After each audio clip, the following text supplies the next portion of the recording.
هنتكلم النهاردة عن وصفتين بيساعدوا على تفتيح وشد البشرة وترطيب البشرة والجلد وعلاج جفاف الجلد وتشققات الجلد، وخصوصا ان احنا داخلين على فصل الشتاء والبشرة بتكون جافة.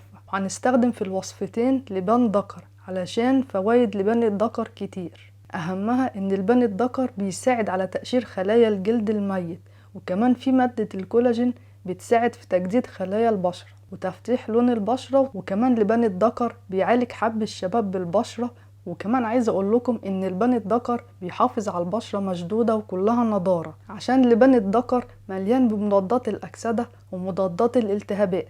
وهنحتاج كمان في الماسك النشا عشان ليه فوائد كتير، اهمها تنظيف البشرة من الدهون الزيادة. وكمان النشا بيشيل خلايا الجلد الميت وبيفتح البشرة عشان فيه فيتامين ألف، وكمان فيه عنصر الزنك فيساعد على علاج حب الشباب. وكمان بيرطب البشرة عشان فيه فيتامينات زي فيتامين بي 1 وبي 2. والنشا كمان بيقلل التجاعيد عشان فيه فيتامين سي ومضادات الأكسدة. والطريقة سهلة بإذن الله. هنجيب معلقة كبيرة لبان دكر وده موجود عند العطار، ونضيف عليه ربع كوباية مية مغلية بسم الله، وهنسيبه 6 ساعات. وده شكله بعد 6 ساعات بتبقى المية لونها أبيض. وهنصفي المية مع بعض، وبعد كده هنضيف على مية لبان الدكر معلقة نشا كبيرة بسم الله، ونقلبهم ونحطهم على نار هادية علشان النشا ما يكلكعش، ونقلب 5 دقايق لحد لما الماسك يتقل.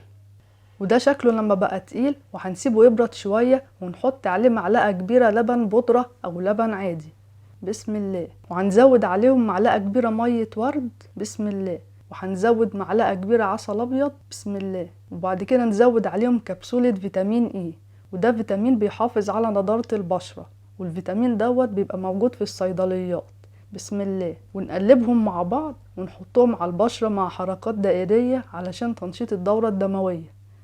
يلا بسم الله. ولو اتبقى شوية من الماسك ممكن نحطه في برطمان ازاز في التلاجة، بس نستعمله في خلال اسبوع بالكتير. وده شكل الماسك بعد ما خلصت، وهنسيبه 10 دقايق وهرجع لكم تاني. وده شكل الماسك لما نشف، هنشطفه بمية دافية. وده الشكل الاخير بعد ما شطفنا الماسك، ونحط اي كريم مرطب بعديها، ونكرر الماسك دوت مرتين في الاسبوع. والطريقة التانية تنفع لاي نوع بشرة. هنجيب معلقة كبيرة لبان دكر ونطحنها بالكبة عشان نستفاد منها اكتر، ونضيف عليها عصير ليمونة بسم الله.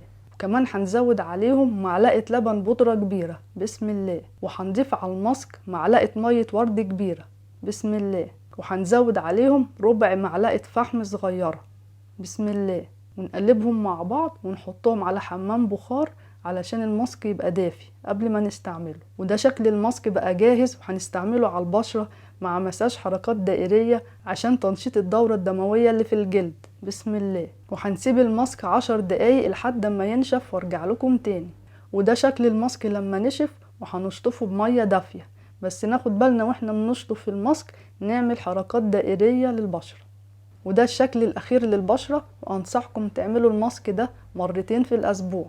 ولو عجبتكم الحلقة ما تنسوش تعملوا لايك وتشتركوا في القناة وتفعلوا الجرس عشان يوصل لكم كل جديد.